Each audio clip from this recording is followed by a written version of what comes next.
Assalamualaikum warahmatullahi wabarakatuh. Hai sahabat beriman, apa kabar? Sahabat beriman yang dirahmati oleh Allah Subhanahu wa Ta'ala, kali ini kami akan mengupas The Power of Sleeping, mengenal 4 level tidur yang bernilai ibadah.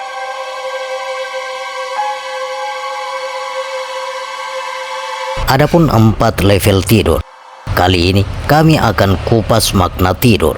Untuk menjawab ini, kami akan menjelaskan berbagai jenis tidur yang memiliki kualitas ibadah.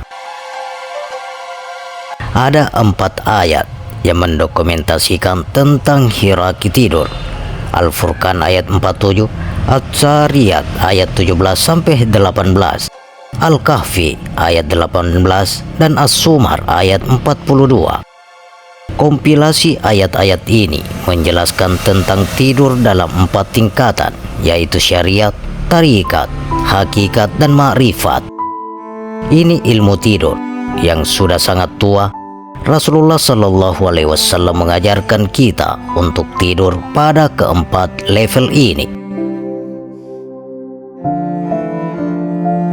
Pertama, tidur di level syariat.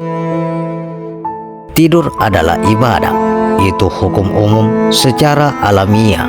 Kita butuh tidur dan dilarang begadang. Melalui tidur, energi akan terpulihkan, otak jadi segar, dan tubuh kembali sehat.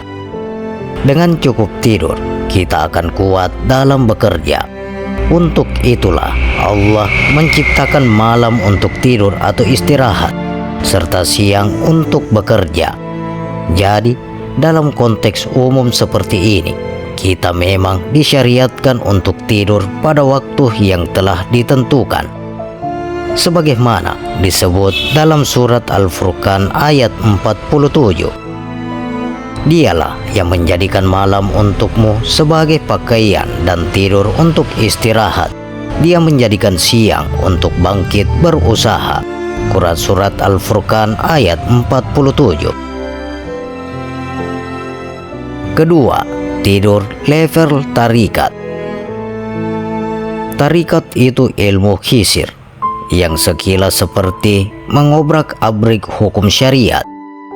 Jika secara formal kita diharuskan tidur pada waktu malam, secara tarikat Anda justru diharuskan untuk bangun. Bahkan menurut tarikat, kita dianjurkan sedikit tidur pada bagian malam tertentu dan disuruh fokus untuk beramal. Nama amalan ini beragam, bisa disebut istighfar, tasbih, zikir, tahajud, ataupun tawajjuh. Semua ibadah berdimensi tarikat ini merupakan bentuk dari creative sleeping atau tidur kreatif. Sebab semua amalan ini dilakukan pada kusukan gelombang alfa, rileks dan meditatif, apalagi kalau dilakukan di keheningan malam. Ini sudah mirip-mirip tidur. Karena itu, ibadah tidur semacam ini nilai lebih tinggi daripada tidur pada level syariat. Tarikat tidur pada dimensi tarikat dijelaskan dalam surat Al-Dzariyat ayat 17 sampai dengan 18. Mereka sedikit sekali tidur pada waktu malam, dan pada akhir malam mereka memohon ampunan. Ketiga, tidur di level hakikat. Tidur pada level hakikat ditandai dengan hilangnya kesadaran material. Gelombang kesadaran sudah lebih dalam, mungkin frekuensi otak sudah drop ke level theta. Keadaan tubuh sudah drowsy, lelah atau fana. Kesadarannya sudah lebur dalam alam visual yang sangat intuitif atau dreamy. Seseorang bisa mengalami keadaan fana ini dalam posisi sambil duduk bersikir atau meditatif, meskipun badan dan kepala masih bergerak ke kiri dan ke kanan. Artinya adalah secara fisik terlihat seolah-olah masih terjaga, padahal sudah fana. Quran melukiskan ini dengan bahasa Kamu mengira mereka itu bangun, padahal mereka tidur. Badannya bergerak ke kiri dan ke kanan. Mereka sebenarnya sedang larut ke dalam zikir. Ahli zikir seperti Ashabul Kahfi mencari tempat-tempat sunyi dan tertutup seperti gua untuk mencapai kedalaman tidur pada level hakikat. Sebagaimana diterangkan dalam Al-Kahfi ayat 18. Dan kamu mengira mereka itu bangun, padahal mereka tidur. Dan kami balik-balikan mereka ke kanan dan ke kiri. Sedang anjing mereka mengujungkan kedua lengannya di muka pintu gua. Dan jika kamu menyaksikan mereka, tentulah kamu akan berpaling dari mereka dengan melarikan diri, dan tentulah hati kamu akan dipenuhi oleh ketakutan terhadap mereka. Keempat, tidur level ma'rifat. Ma'rifat adalah sebuah state of consciousness yang ditandai dengan pengalaman perjumpaan. Para nabi bisa berjumpa dengan Tuhan baik dalam keadaan terjaga maupun tertidur. Roh atau jiwa para nabi bisa terkoneksi dengan Allah, baik ketika frekuensi gelombang kesadarannya sangat hidup atau terjaga, maupun dalam frekuensi yang mirip-mirip mati atau tertidur. Jadi, pada prinsipnya, roh mereka tidak pernah tertidur, selalu dalam keadaan tercerahkan. Pada level kesadaran inilah Allah menggenggam jiwa mereka. Pada level deep sleep ini, seseorang juga bisa melepaskan jiwa. Dalam beberapa tradisi asketik juga disebut Miraj, Rogo Sukmo, dan sebagainya. Artinya perjalanan menuju Allah bisa ditempuh tanpa harus menunggu mati. Cukup dengan melatih cara tidur yang berdimensi ma'rifat. Rohani seseorang bisa meleset menuju Tuhannya. Jiwa biasanya akan mudah lepas seketika sangat lelah. Karena itu, dalam tradisi sufistik, sangat dianjurkan untuk berkeringat di jalan Tuhan melalui aneka ubudiyah. Para mujahid biasanya mudah tidur dan bahkan sangat cepat masuk ke gelombang bawah sadar yang memungkinkan jiwanya disambut oleh Allah. Terkait tidur di dimensi ma'rifat ini dijelaskan dalam Quran Surat Zumar ayat 42.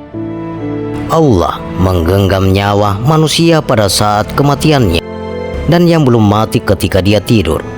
Dia menahan nyawanya yang telah dia tetapkan kematiannya, dan dia melepaskan nyawa yang lain sampai waktu yang ditentukan. Sesungguhnya pada yang demikian itu benar-benar terdapat bukti-bukti Allah bagi kaum yang berfikir.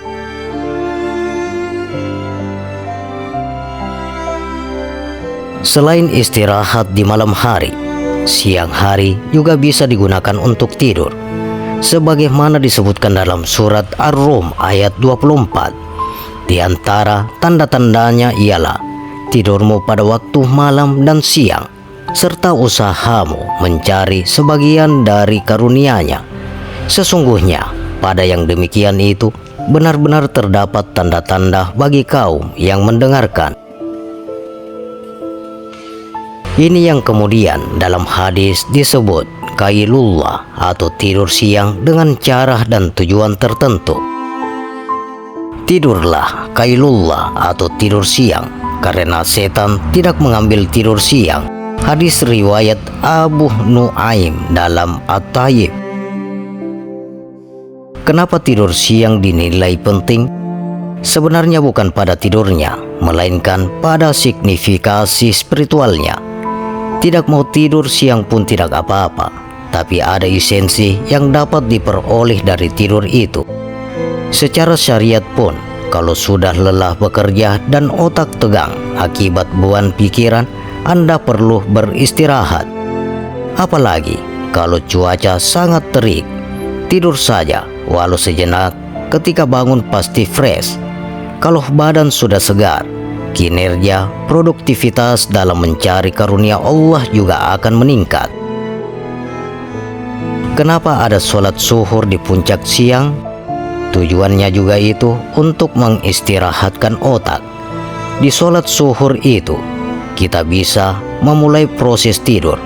Sholat yang baik tentu dilakukan dalam getaran otak yang rileks atau khusyuk atau gelombang alfa. Sebenarnya susah sekali untuk khusyuk saat sholat. Pikiran kita pasti tegang dan melayang kemana-mana.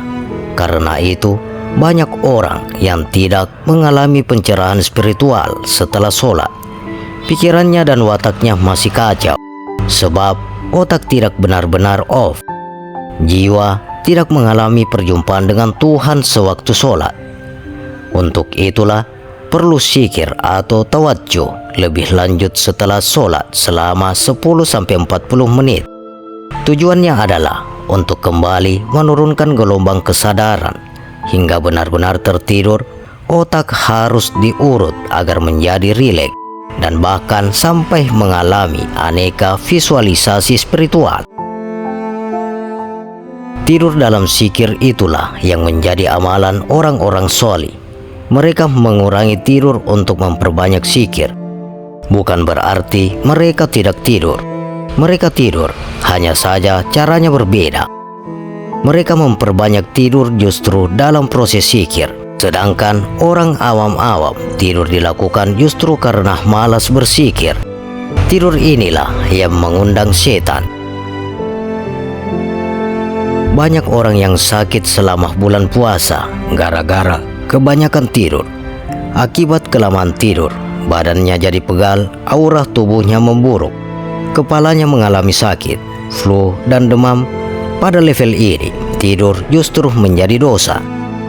Karena itu, kita harus kembali memahami makna tidur. Tidur bukan hanya aktivitas mengorok sepanjang hari atau sepanjang malam.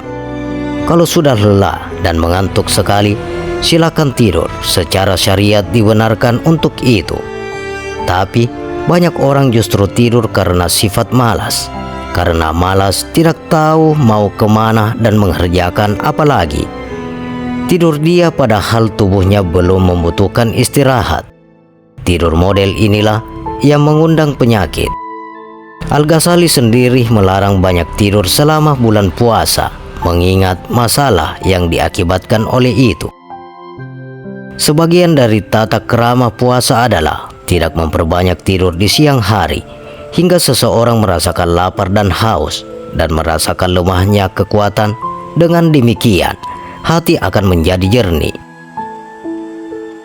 Sementara tidur dalam makna sufistik adalah simulasi untuk menurunkan gelombang kesadaran dari beta ke alfa, selanjutnya ke theta dan delta. Upaya untuk mencapai ini dilakukan dengan cara kreatif. Ada kaifiatnya, ada asma-asma yang digunakan untuk masuk dari satu level kesadaran ke level berikutnya. Ada titik fokus rohaninya, ada perjalanan jiwa yang ditempuh sehingga ia bisa hadir ke hadapan Tuhannya. Jenis tidur sufistik inilah yang seharusnya diperbanyak selama bulan puasa sebanyak-banyaknya. Siang dan malam, pagi dan petang, jenis tidur inilah yang paling bernilai ibadah. Sebab bulan puasa paling mudah untuk mensimulasikan creative sleeping atau zikir. Kondisi perut yang lapar menyebabkan mata mudah mengantuk. Dalam kondisi ini, orang awam dan anak-anak lebih memilih untuk tidur. Sedangkan para spiritualis akan duduk memejamkan mata untuk berzikir. Mereka memilih tidur dengan cara kreatif. Itulah tidur yang dimaksud Nabi Shallallahu Alaihi Wasallam, bahwa tidurnya orang berpuasa adalah ibadah. Ini merupakan sebuah model tidur yang bernilai tasbih, yang amal ibadahnya dilipat gandakan, doanya dikabulkan dan dosanya diampuni, seperti sabda Rasulullah Shallallahu Alaihi Wasallam. Tidur orang puasa adalah ibadah, diamnya adalah tasbih, amal ibadahnya dilipat gandakan, doanya dikabulkan dan dosanya diampuni. Hadis riwayat Baihaqi. Dalam surat An-Naba ayat 9 dikatakan, "Dan kami jadikan tidurmu untuk istirahat." Ayat ini menyimpulkan bahwa fungsi tidur adalah untuk istirahat. Kata subata dalam ayat ini memiliki dua makna. Secara syariat berarti istirahat secara fisik. Tentu tidak ada perdebatan lagi bahwa fungsi tidur memang untuk istirahat. Namun secara spiritual, kata subata mengandung makna lebih dalam. Tidur itu adalah proses kematian otak atau akal atau pikiran dalam perjalanan menuju Tuhan.